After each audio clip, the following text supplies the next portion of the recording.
Hello mga karelasyon. Ladies, pag-uusapan natin ang mga outfitan ninyo na talaga namang nakakaakit, nakakapukaw sa aming atensyon. So kung gusto mong malaman ito, manood ka.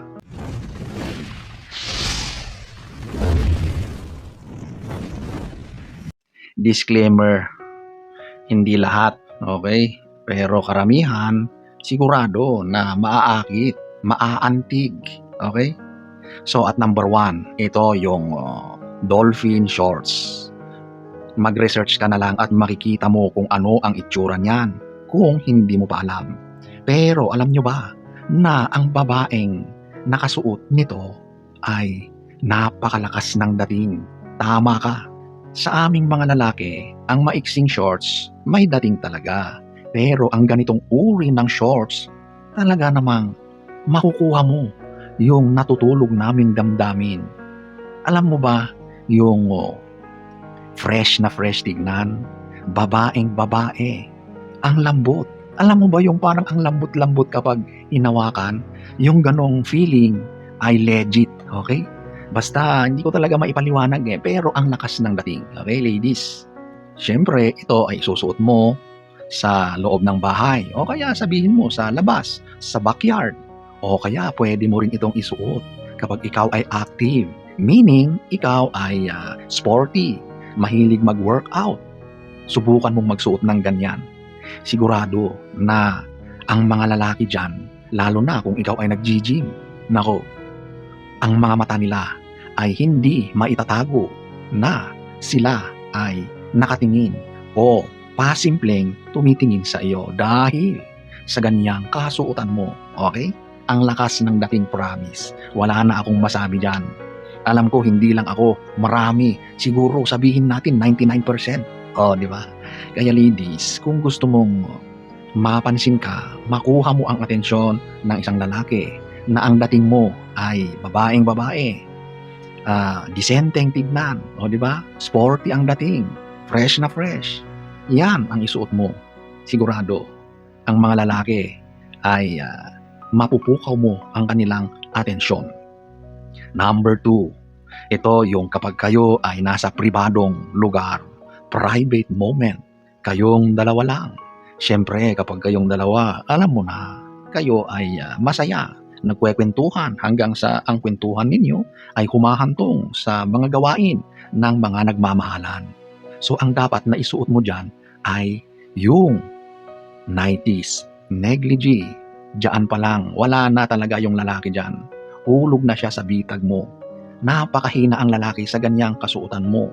Siyempre, bilang nagmamahalan, ibinibigay mo sa partner mo yung magandang tanawin na alam mo na hindi siya makakaligtas at siguradong ikaw ay kanyang pagbibigyan ng mga masasaya at malulupit na mga unforgettable moments na maaring mangyari dahil sa ganyang kasuotan mo.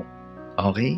So, kapag kayong dalawa, private, gawin mo yan at sigurado na walang ligtas ang lalaki dyan. Okay? Number 3, eto yung mga damitan, outfitan na balot ka pero hapit sa iyo ang damit mo. So, meaning to say, ay kita ang kurbada ng iyong katawan. So, ito yung mga pananamit na talaga namang hapit. Okay? Nandiyan yung mga leggings, nandiyan yung mga skinny jeans, or anything na kapag isinuot mo ay nakikita yung figure mo bilang babae.